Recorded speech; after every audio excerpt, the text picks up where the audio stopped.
Sejam bem-vindos de volta ao mundo da Ana Moraes, meu canal no YouTube sobre vida e estudo nos Estados Unidos. Hoje eu tô com a Milena Jonas, mais conhecida no meu Instagram e no Instagram dela e no mundo como Mi Jonas, carinhosamente. A Milena e eu, a gente estudou junta para passar no PhD, né? Embora nossos cursos sejam completamente diferentes. O meu é de antropologia, o dela é de arquitetura. E a gente passou para estados diferentes. Eu tô na Califórnia e ela está aqui no estado de Nova York, na cidade de Troy. Yes. E obrigada por você ter topado participar do podcast. Ah, eu vou chorar. Okay. A gente se conheceu online, a gente não se conhecia pessoalmente. E a gente acabou estudando junto, estudando para a prova do TOEFL junto. Uma lendo a carta de recomendação da outra, o SOP da outra, currículo, para ver se estava legal, se estava bom. E foi se ajudando muito, né? Inclusive, passando perrengue com inglês. Isso é muito importante. A gente ter uma outra foi algo muito importante, porque esse processo sozinho é muito mais difícil.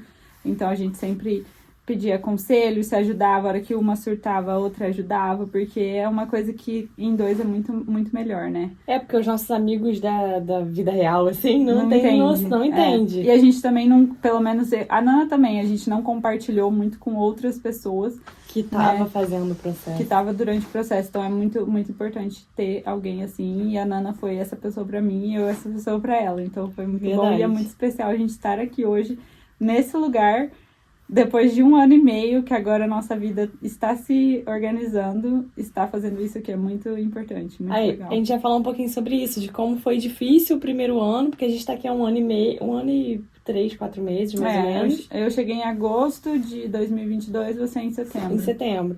Então a gente tá aqui há 1 ano e um pouquinho, e o primeiro ano acadêmico, na verdade, né, que começa em agosto, setembro, dependendo da universidade dela, em agosto e em setembro, ele é um pouco mais difícil, mas agora que a gente já tá começou o nosso segundo ano, as coisas parecem que começam a se acertar. Mas eu queria saber como foi a sua decisão de estudar fora, por quê?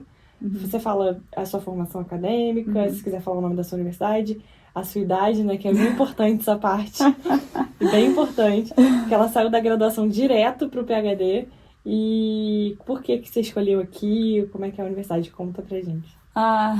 Eu tenho 25 anos, quando eu tinha 17 anos eu vim para os Estados Unidos para ir pra Disney.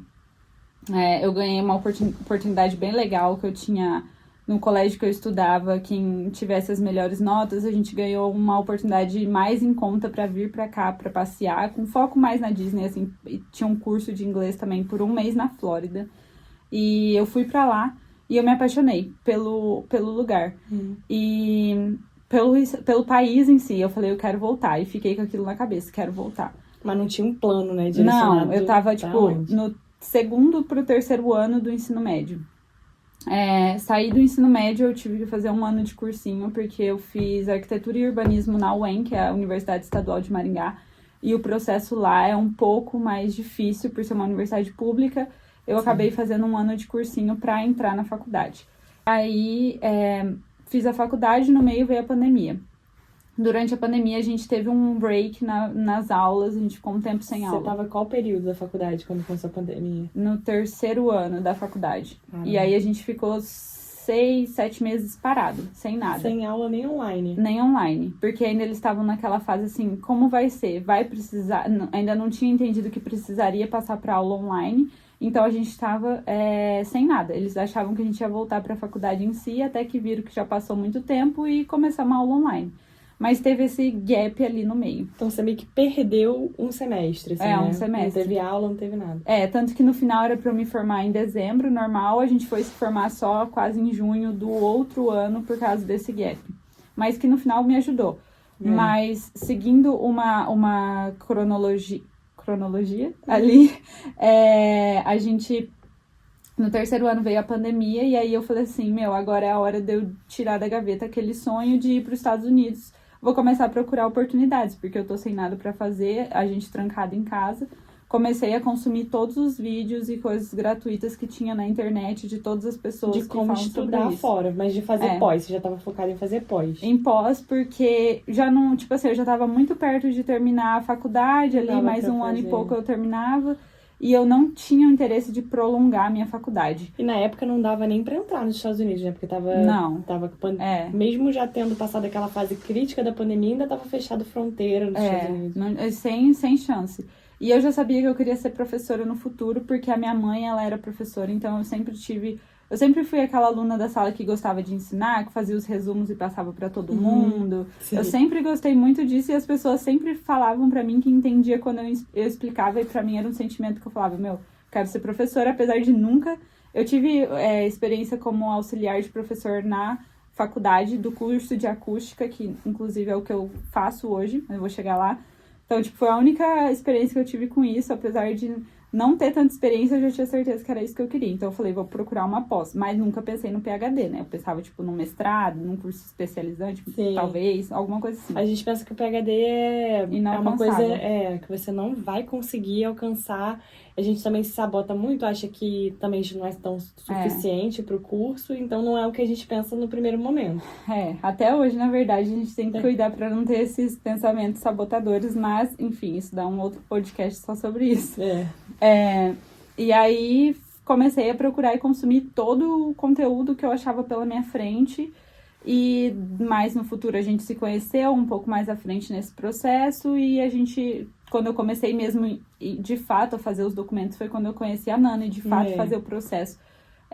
Foi quando a gente se conheceu, então passei... Como que foi pra você escolher as universidades? Antes de você começar a fazer os documentos, você escolheu as universidades. Aí essa era uma da sua lista ou você só queria essa? Na verdade... Eu sei as respostas, na verdade. Mas eu tô fazendo aqui a entrevistadora que não sabe. Mas só tinha essa universidade? Como era? Não, a minha área... Assim, eu fiz pesquisa, a gente chama de PIC e PIBIC, né? No Brasil, eu fiz PIC porque eu não consegui bolsa, inclusive, lá no Brasil, para fazer a minha pesquisa na graduação. Eu fiz 2 anos de pesquisa com um professor focado em acústica. Porque na arquitetura a gente tem o que a gente chama dos confortos, que é o que mais me atrai, que é o conforto térmico, o conforto acústico e o conforto lumínico. E eu tinha um professor muito bom que eu me juntei no grupo de pesquisa dele e fiz pesquisa com ele por 2 anos. O que fez o meu currículo dar um upgrade para essa área. Então, quando eu vim começar a procurar programa aqui, eu comecei a procurar por acústica. Focado, né? Mas eu também aceitaria os outros confortos, porque é algo que eu gosto muito, principalmente o conforto térmico. E eu apliquei para 3 universidades no final das contas. Uma só de acústica, que é aqui, e outras 2 relacionadas ao conforto térmico. Qual é o nome aqui da sua universidade, que é difícil de falar? Aqui a gente chama curto RPI, mas significa Rensselaer Polytechnic Institute. Então a gente chama de RPI, que é mais fácil. Mas aqui é onde se você digitar no Google PhD ou mestrado em acústica, é a primeira que aparece. Que vai aparecer, que tem um renome, né, na área. É. E as outras que você aplicou também eram aqui, porque aqui é Troy, uma cidade do estado de Nova York, né? Uhum. É um pouquinho afastado, deve ser umas 2 horas da cidade. 2 horas e pouquinho. 2 horas e pouquinho. E as outras universidades que você aplicou também eram em Nova York? Não, eram em estados diferentes. Mas lá foi engraçado. As outras 2 universidades eu não tive feedback dos professores, porque assim, eu mandei, né, e-mail para todos eles tentando um contato prévio. Aqui foi a única universidade que eu tive assim, a gente vai te acolher, vem pra cá, fiz reunião online com o diretor, uma entrevista com o diretor, e ele, tipo assim, tava muito feliz porque o meu currículo tinha a pesquisa em acústica já. As outras universidades não estavam no meu background, a acústica, o conforto térmico, apesar de eu gostar, não era uma coisa que eu tinha uma experiência, e era proibido entrar em contato com os professores nessas outras universidades. Você mandou um e-mail, mas não teve resposta. Você tentou um e-mail ali para tentar fazer um contato com o professor dessa área, o professor não respondeu, né? Às vezes ficou até cumprindo a norma da universidade, não vou... Ele respondeu falando que ele não poderia me dar as informações que eu estava tentando, né, estreitar a nossa relação. Então, os 2 foram bem sinceros, responderam falando que não poderia... Mas você aplicou mesmo assim? Apliquei. Não se E não fui aceita. Aqui foi a única universidade que eu fui aceita. Não apliquei para mais universidades por vários motivos, mas... O primeiro que é um caos. É um caos. Eu estava, só para contextualizar, eu estava fazendo 2 estágios para guardar dinheiro por conta do processo. 2 estágios e fazendo meu TCC e finalizando a minha pesquisa de lá. Quando eu conheci a Mijona, ela estava terminando a faculdade, né? Eu até assisti a defesa dela do TCC. Foi por Zoom, né? Até por causa da pandemia, foi por Zoom. Então porque eu sou do Rio de Janeiro e ela é do Paraná. Então a gente não se conhecia pessoalmente. Mas eu participei da defesa dela do TCC e eu lembro que ela já estava assim, a gente não tinha aprovação, mas ela já estava que nem eu, assim, eu estava com um sentimento de assim, eu vou fazer até ser aprovada. Então precisa guardar dinheiro e tal, porque o processo seletivo, ele requer em diversos momentos que você pague alguns valores em dólar. Tipo, a prova do TOEFL é um valor em dólar. Se precisasse do GRE, ia ser mais de $200 as 2 provas, cada prova, né? Os documentos, tradução, tudo isso precisava de dinheiro. A FII, para você aplicar para a universidade, então se você escolhe 10 universidades, são 10 FIIs, se você não consegue o waiver disso. Eu não consegui, pra nenhuma foi... eu também não. Pra mim foi o principal motivo, foi realmente as FIIs, porque eu tentei com todas, eu não consegui a isenção da taxa pra nenhuma das universidades. Você lembra quanto foi? Todas eram entre $70 e $90. A minha foi exatamente $90. Realmente era uma coisa tem faculdade que é cento e pouco, mas é mais ou menos entre esse valor. E, tipo, pra mim não dava. Era o principal motivo, assim, disparado. O segundo motivo era o GRE, porque durante a pandemia eu consegui a isenção do GRE. Então, as outras, como a minha área da arquitetura se enquadra no que a gente chama de STEAM aqui, que é a área de engenharias... tudo mais relacionado a cálculo, você precisa do GRE, que é pra você mostrar que você tem um conhecimento ali de matemática e tal. E já existe um movimento de tentar dispensar o GRE pra maioria dos programas, assim, eles estão nesse movimento. Mas, de fato, pra área da minha área de antropologia, você não precisa tanto fazer uma prova de que você sabe matemática. É mais tranquilo. Então, eu consegui o waiver. E ela, para conseguir o waiver pro GRE na área dela, não era toda a universidade que estava dando. A pandemia foi, né, entre aspas, boa nesse sentido, porque eles dispensaram em várias aplicações na época, e eu também apliquei para 3 universidades, e as 3, uma, na verdade, até pedia, mas ele dizia que se você tivesse uma desculpa, né, assim, alguma coisa para justificar, eles davam a isenção, então eu consegui a isenção. Mas, de fato, quem fez o GRE acabava correndo na minha frente, né? É um a mais na aplicação, né? No meu caso, foi tranquilo, porque eles realmente não aceitaram. Tipo, eles realmente tiraram nessas 3 universidades. Então, foi o motivo que eu escolhi, balanceando ali com as taxas, qual que eu conseguiria pagar e qual não pedia o GRE. Foi o meu plano final. Mesmo eu não tendo feedback desses outros professores, eu falei, eu vou tentar porque são programas que eu gostei muito. E se eu não falei com eles, os outros alunos também não falaram. Então, pelo menos estamos ali na mesma, vale tentar. Exatamente. Mas quais eram os outros 2 estados? Um era na Flórida e outro era na Pensilvânia. Então, eu escolhi a Califórnia justamente carioca. Eu falei, cara, eu quero ficar perto de praia, onde o clima... Não sei se eu conseguiria ficar na neve, né? Assim, não tenho certeza se eu conseguiria ficar na neve. Na onde eu tô, não neva. Até um pouquinho pra cima ali... se a gente for andar de carro 1h30, a gente até consegue ver neve. Aqui não, aqui neva mesmo. Você já teve... Não pôde ir aula por conta da neve. Aqui tem tempestade mesmo de neve, assim, tipo... Eu tava falando com a Nana, o mundo tá meio doido, o clima. Hoje mesmo era pra estar nevando nessa época. Não está nevando, mas tá frio. Mas, tipo, entre Thanksgiving, que é em novembro... até janeiro, fevereiro, março, abril ali, dia 15 de abril, é neve. Mas esse ano tá muito doido, então assim, só que a gente pega neve aqui de, tipo, no meio no joelho, assim, de altura, então pra sair de casa tem toda uma preparação, a roupa tem toda uma preparação, só que aqui eles são muito acostumados com isso, então pra eles cancelarem uma aula por neve tem que estar muito ruim. Mas tem uma fase ali, principalmente no começo do ano ali, que a gente pega algumas tempestades de neve e aí eles acabam cancelando. Você já tá acostumada com o clima? Hoje eu acho que sim. Mas no começo é duro. No começo é duro. Né?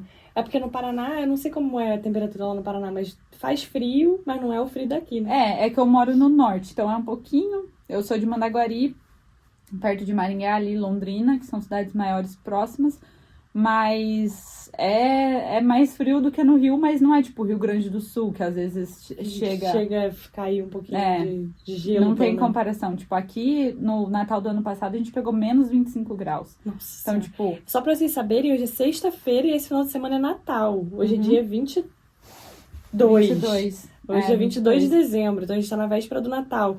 Eu tava esperando o quê? O filme Esqueceram de Mim, que tá nevando lá fora. Eu tava esperando isso. Mas ainda eu vou ficar aqui com a Mijana até janeiro. Eu espero que eu ainda vá pegar pelo menos um diazinho de neve. Esse ano tá bem doido. Bem doido mesmo. A gente trouxe o calor, carioca é isso. Traz calor. Mas me conta aí depois. Você escolheu as 3 universidades, aí você viu os requisitos e já sabia quando você precisava tirar pra bendita prova do TOEFL. Eu precisava tirar na época 82 era a minha nota de corte que eu precisava tirar. Para as 3. Para as 3. Que esse daí era outro ponto da escolha das 3 universidades no final, porque algumas aí já era mais, tipo 89, tinha 92. Tem muitos programas de arquitetura que daí não focado, assim, o meu é bem focado em acústica específico, mas tem programas de arquitetura mais amplos, que é só, tipo assim, PhD em arquitetura, que a nota é bem alta, então chega perto de 100. Então eu me dei bem nesse quesito que eu consegui uma nota mais baixa. Eu vou te fazer uma pergunta, porque assim, você falou que veio pra cá, né, pra ir pra Disney quando você era mais nova, ainda no colégio, e aí você falou que tinha um curso de inglês. Você super sabia inglês, então? Não. Você fez curso? Não, eu sou uma pessoa que, assim, eu não sei se... A minha mãe, desde que eu sou pequena, ela sempre falou pra mim, ela via eu estudando inglês, ela falava, nossa, eu tenho muita dificuldade de aprender outra língua. E eu acho que isso me marcou, e eu peguei isso meio pra mim de falar que eu tinha dificuldade. A gente internaliza, né? Porque quanto mais a gente repete, também mais fica vivo aquilo ali de que, de fato, a gente tem dificuldade. Não é tão difícil assim, mas pra prova foi complicado.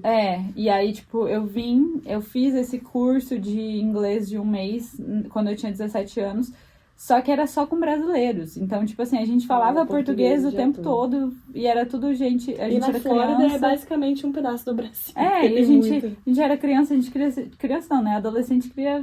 Não tava nem aí pra isso. Tava mais a fim de zoar na Flórida. Aí chegou, tipo, eu fiz inglês na minha faculdade no Brasil. A gente tinha um instituto de línguas dentro da universidade. Eu mais estudei mesmo, assim, a não ser na escola, né? Que na escola, eu não levava muito a sério. Também não levava muito a sério. Também não é tão...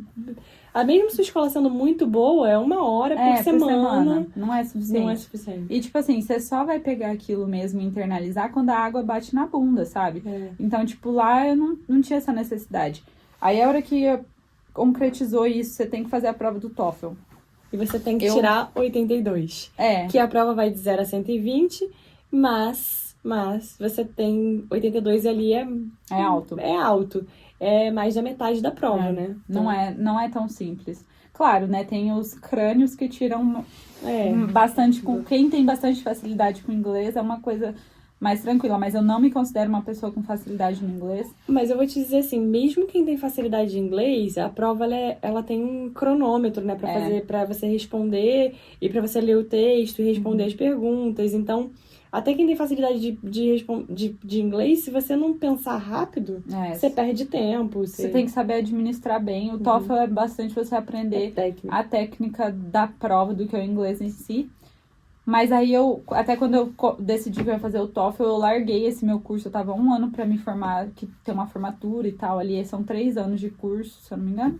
E aí a gente tem uma formatura, eu tava bem próxima, eu larguei porque eu precisava focar no TOEFL e na estrutura do TOEFL. Que é completamente diferente você fazer o cursinho de inglês, porque você no cursinho de inglês fica aprendendo inglês de forma geral.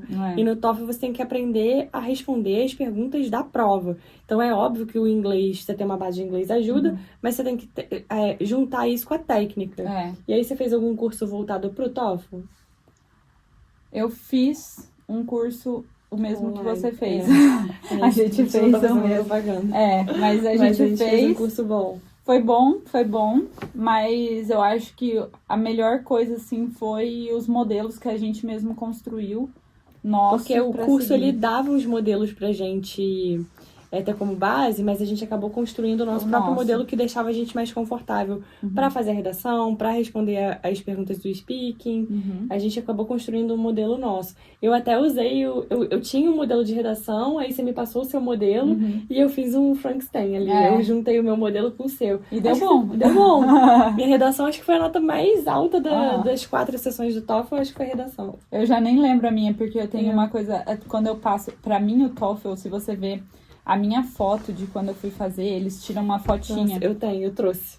Gente, tipo assim, vocês não têm noção. Eu tava cheia de espinha na cara. Eu passei por uma carga de estresse muito alta nessa época por conta de tudo isso. Eu tava fazendo, tipo, 2 estágios, TCC, estudando pro TOEFL. Pra vocês terem noção, eu acordava 4 horas da manhã pra estudar pro TOEFL até a hora que começava o meu primeiro estágio, que era 6 e pouco, 7 horas eu tinha que ir. E eu tive um problema ainda, eu fiz no centro de aplicação, eu não fiz em casa. Você fez 2 vezes, né? Então, conta por que você fez as 2 vezes. Não foi... Nem foi por conta de nota, porque você até na primeira vez você atingiu a nota. Eu atingi a nota, mas foi Deus, assim, foi tudo muito perfeito.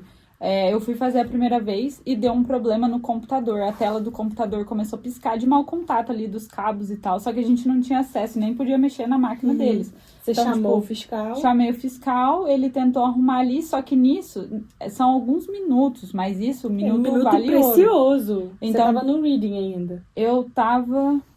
no reading. Eu me lembro mais ou menos. E aí eu chamei ele, tipo, foi bem rápido ali, ele arrumou e eu consegui terminar a prova. Eu falei assim, eu tava muito estressada, fiquei muito nervosa na hora que isso aconteceu, mas graças a Deus, ali no momento, eu foquei e terminei a prova do jeito que dava. Só que assim, perdeu. Ela mandou mensagem falando, meu computador deu problema. Eu falei, meu Deus. Aí você falou, não, mas eu consegui acabar a prova, mas eu perdi 10 minutos. Eu lembro que você tinha perdido 10 minutos de 70 e pouco, que era o tempo pra você fazer o reading. Hoje em dia a prova do TOEFL fez umas alterações, o tempo de prova é mais curto, mas na época que a gente fez ainda era a prova longa. E aí você perdeu 10 minutos. E aí você reclamou. Aí eu reclamei. E eles também na hora ali, eles viram que eu fui prejudicada. E aí dali mesmo eu já falei, tipo... O que vai acontecer, né? Daí a mulher falou, não, pode ficar tranquila, a gente vai reagendar outra prova pra você, de graça. De graça. E você vem aqui e faz. Quanto você tirou na sua parcial nesse dia que deu problema? Putz, eu não vou lembrar. Mas foi pelo menos 40 pontos. Acho que foi 45, se eu não me engano. 45. Porque eu lembro que você atingiu os 82, então acho que na metade ali você passou dos 40 pontos. Eu sei que depois no final, assim... As minhas notas em cada sessão ficou a menos que eu tirei foi 19, entre 19 e 24. Variou cada sessão 19, 20, 21. Você lembra o total da primeira prova? Na primeira prova eu tirei 79. 79. E aí a segunda prova que eu fiz, eu tirei 88. E aí o que aconteceu? Como eu fiz a segunda prova e eu consegui manter a calma e terminar a primeira prova... Você já tinha passado o susto da primeira, né? Eu voltei, primeiro que eu voltei mais calma, até essa minha fotinha, eles tiram de novo, a outra fotinha eu tava bem melhor, assim, não tinha nem comparação. Mas o que aconteceu? Existe uma coisa que chama o Best Score, que você tem as 4 sessões e eles vão pegar a melhor nota que você tirou de cada sessão e vão somar. Então, eles juntaram, acho que o speaking e o reading meu da primeira prova com o meu listening e o meu writing da segunda prova e deu o meu best score, que foi 89, que era exatamente a nota que eu precisava para todas, que abrangia todas as universidades que eu queria. Se eu tivesse pegado a nota só da primeira ou só da segunda, eu não conseguiria. Então, no final, foi tipo, Deus. Perfeito. Cara, é a segunda pessoa que eu converso sobre a aplicação aqui pro PhD.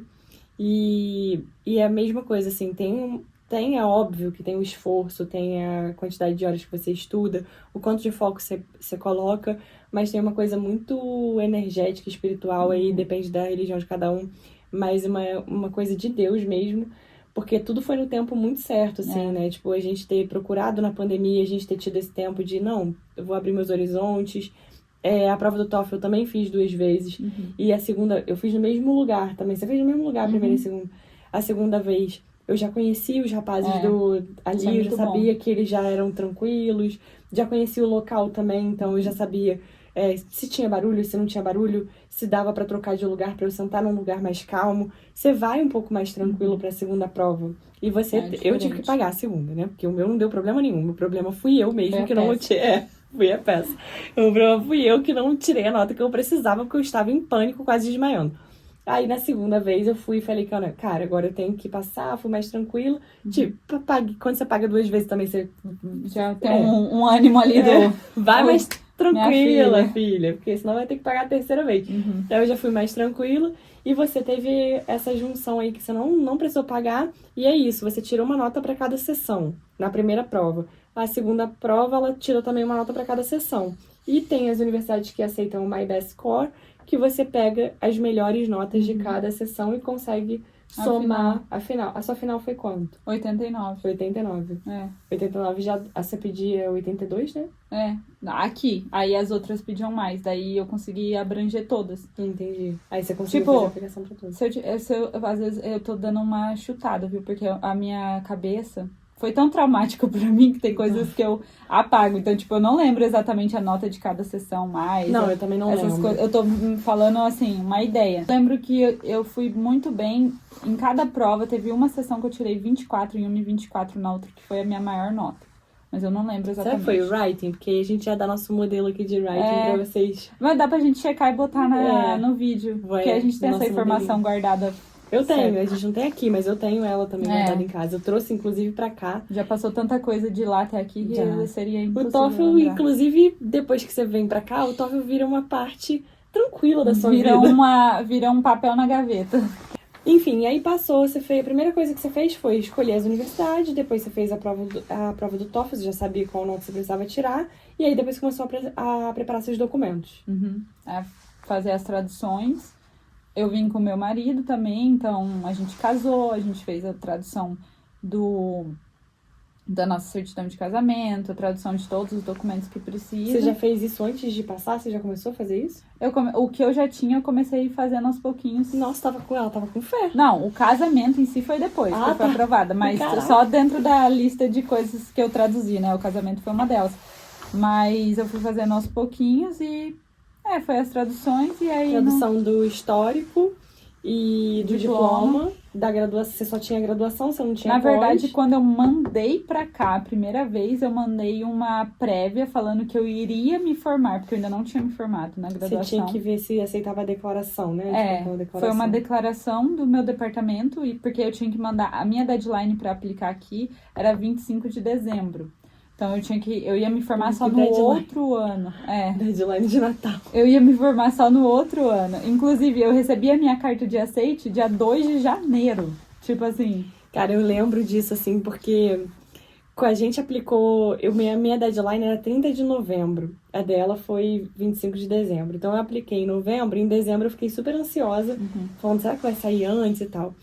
Aí depois eu vi uma informação, eu entrava todo dia pra checar. Depois eu vi uma entrelinha ali dizendo que só começariam a avaliar em janeiro. Eu falei, cara, tô entrando todo dia, eu vou parar com essa paranoia.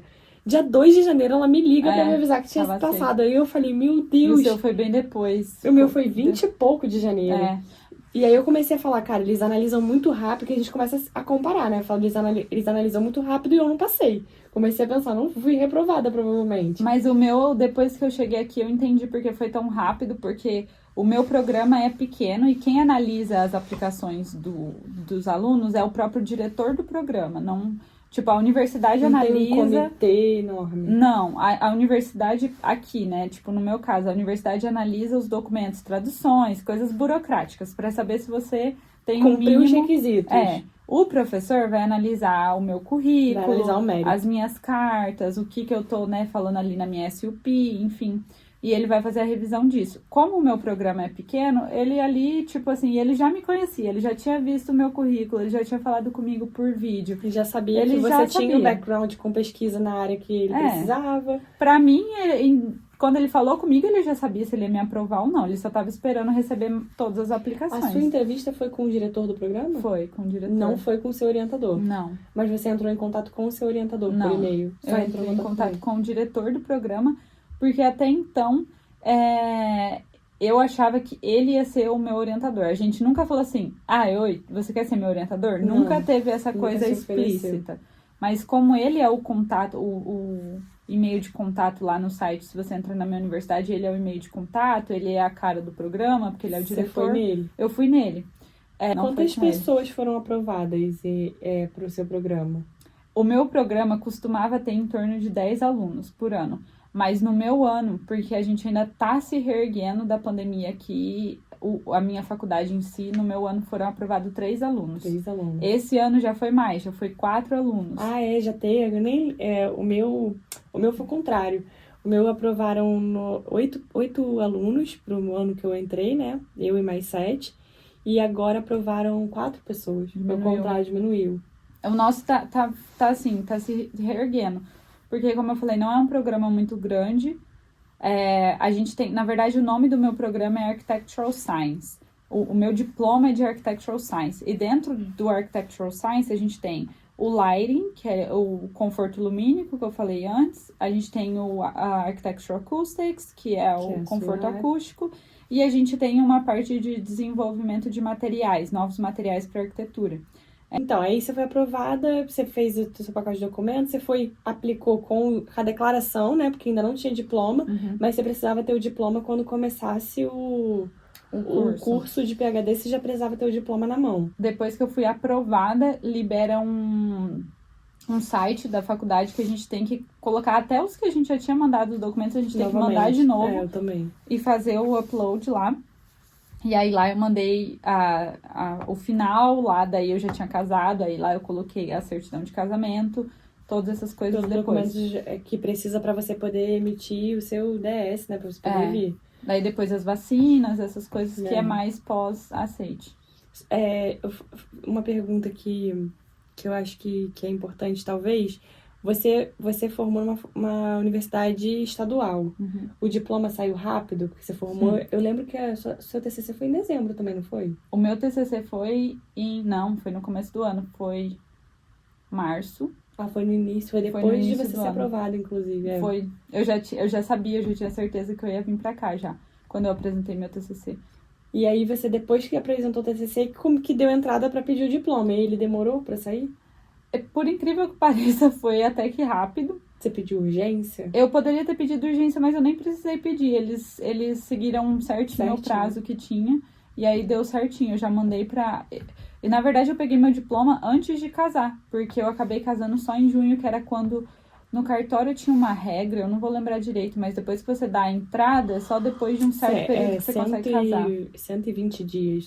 Depois daí, que você dá a entrada, você casa. O meu certidão de casamento foi a última coisa, tanto que eu mandei pra tradutora e falei pra ela, meu Deus, você pode fazer tipo o mais rápido possível. A gente tem a tradutora incrível. Maravilhosa.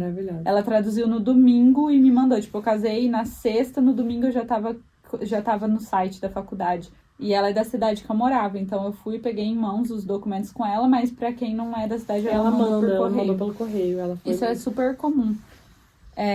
Mas daí foi isso. Aí o meu casamento foi a última coisa que saiu, então eu peguei o diploma antes e foi bem de boa. E quando que você foi aprovada em janeiro, aí me conta como é que é a sua aprovação. A aprovação, você não ia pagar mensalidade aqui na universidade, mas você precisava de uma bolsa, né, pra você poder viver aqui. Ela tá fazendo essa pergunta de propósito, porque ela sabe o dobrado que eu cortei. A bolsa não saiu em janeiro, e ela saiu a carta de aceite. Não ia pagar a mensalidade, mas aí ela desesperou e falou, cara, cadê a parte que tá escrito... Meu salário. Que eu vou ganhar a bolsa e de quanto? Até isso foi uma coisa boa e ruim, porque a Nana falou que eu recebi meu aceite cedo.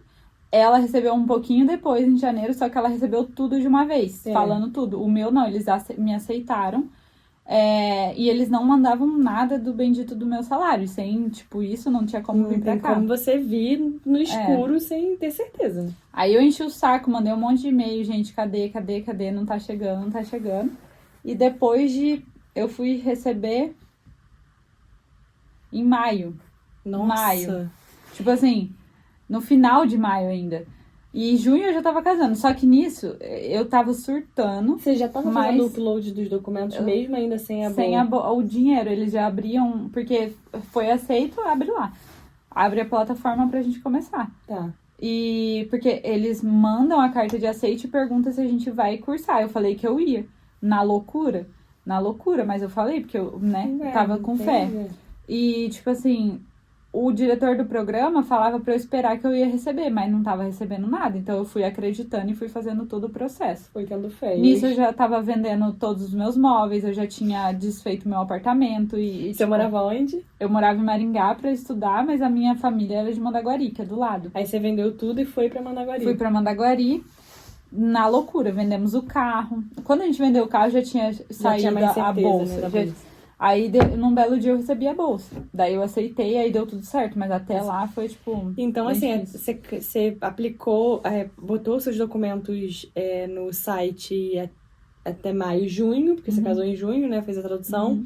E aí você comprou a passagem quando pra você vir? Foi bem em cima da hora. A gente comprou a passagem em julho. Pra vir em agosto. Pra vir em agosto. Mas foi bem no comecinho de julho. Foi com um mês e meio de antecedência, pelo menos? Não deu um mês e meio, não. Deu, tipo, um mês. Um mês.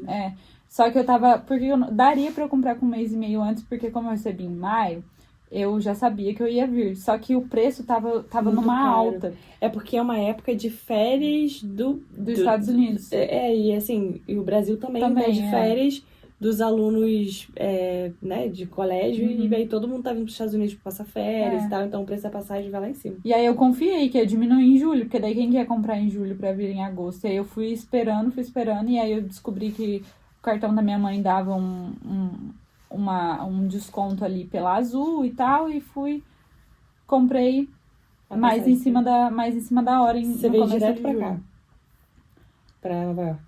Não, a gente fez uma conexão em Miami, eu acho. Não, sim, mas você veio direto morar aqui, não veio passear, não. Não, eu vim direto. Nem então. tinha como, Deus me livre. Eu lembro que eu paguei, foi R$2.500 que a gente pagou. Da passagem? Foi um preço... Hoje em dia não tem mais esse preço. Eu paguei R$18 mil Mas- pra cá. Só pra vocês saberem.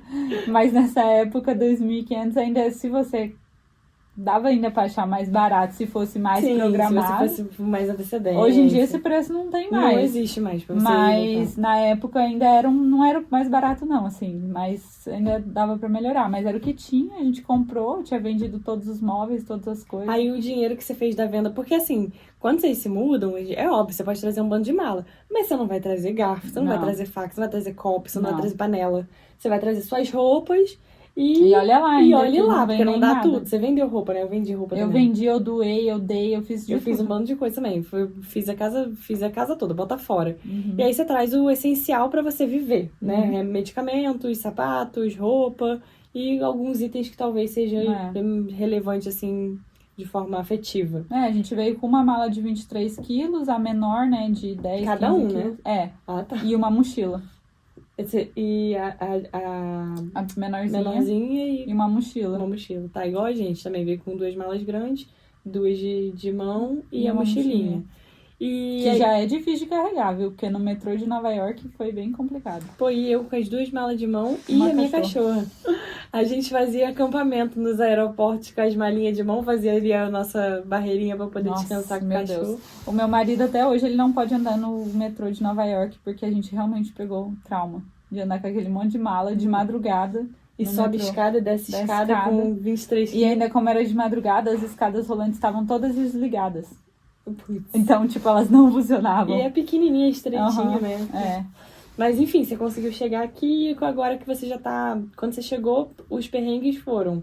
Você já tinha uma casa alugada, né? Que ela alugou a distância ali. Ela foi mais esperta Isso do foi que eu. muito bom.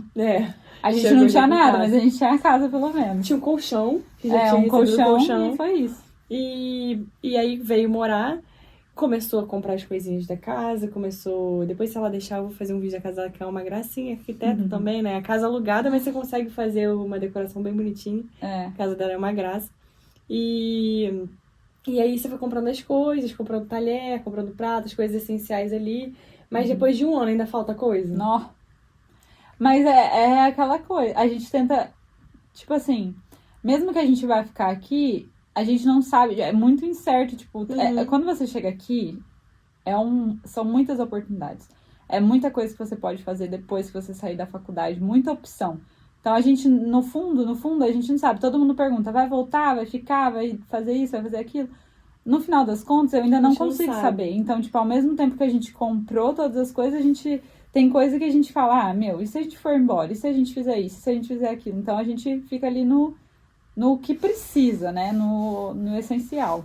Eu vou fazer um encerramento para fazer parte 1 e parte 2 desse vídeo, porque agora a gente falou um pouquinho do processo seletivo, de como que foi os sustos de prova, de aprovação, de terminar a faculdade, e deixando claro aqui que pra vocês verem como é possível, né? Assim, ela saiu da graduação, não tinha nem terminado a graduação quando ela fez a aplicação, não tinha nem defendido o TCC, e ela conseguiu ser aprovada para um programa de PhD. Ele já tinha uma experiência com pesquisa na universidade e tal.